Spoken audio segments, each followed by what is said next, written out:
faut quand même que la technique de production soit très compétitive pour que ça rapporte. L'argent qu'on met, il faut quand même qu'on produise beaucoup. Et comment produire beaucoup? Produire beaucoup, à ce moment-là, il faut investir dans les nouvelles technologies pour avoir une grande productivité, on appelle ça du capital. C'est-à-dire une machine peut produire beaucoup plus, la même machine peut produire plus avec les nouvelles technologies qu'on incorpore dans la machine qu'une machine sans nouvelles technologies. Mais en même temps, il faut investir dans l'éducation, la formation.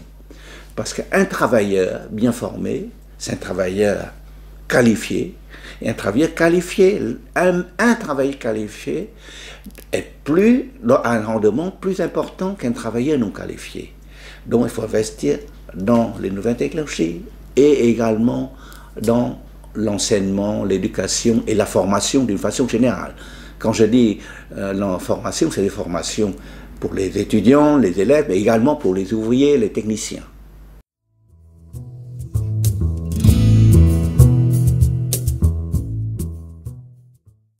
Vis-à-vis du concept du consommateur, je veux dire, de la personne lambda de la société, qui est une certaine somme d'argent, va dire, ah, en quoi je vais investir? Est-ce que je vais investir plus dans les machines, moins dans les actifs financiers, ou vice-versa?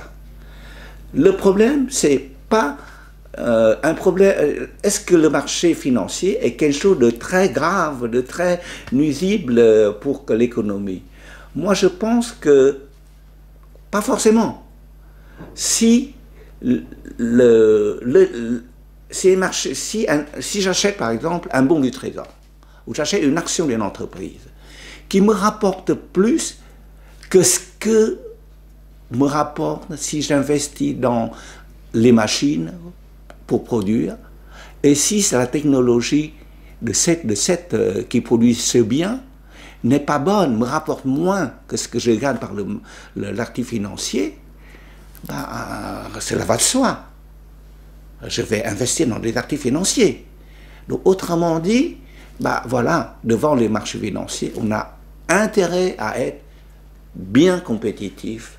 C'est comme ça qu'on peut équilibrer en l'actif financier et le capital physique. Pourquoi équilibrer? Parce que des fois, on a besoin de la finance pour avoir un supplément d'argent, pour pouvoir acheter du capital, pour produire la période suivante. Mais il faut savoir que si on emprunte, on a la finance, il faut rembourser quand même les taux d'intérêt. D'accord? Donc, il faut que le taux d'intérêt soit plus faible que le gain, le rendement que j'obtiens en produisant. Donc,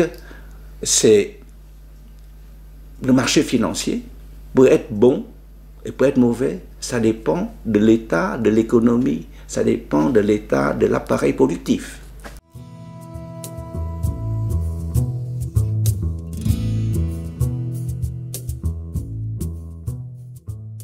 Pour les pays en voie de développement, comme j'ai dit tout à l'heure, il y a le problème de corruption. Des fois, on n'y peut rien. Il faut y mettre un certain paquet avant de pouvoir produire.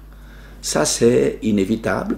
Mais au fur et à mesure, je pense que ces pays-là, si on les aide pour pouvoir s'affranchir, ce qu'on appelle la trappe de pauvreté, parce il faut savoir que dès qu'on a des coûts fixes, on a une espèce de trappe de pauvreté. Ça veut dire, si l'argent, y compris l'aide initiale, ne dépasse pas cette somme-là, le pays ne pourrait jamais décoller.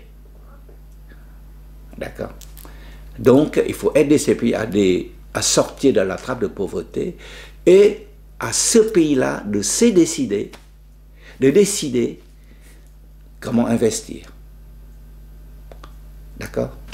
Et le problème revient en fait un peu semblable au problème des pays développés, mais à un stade moins élevé.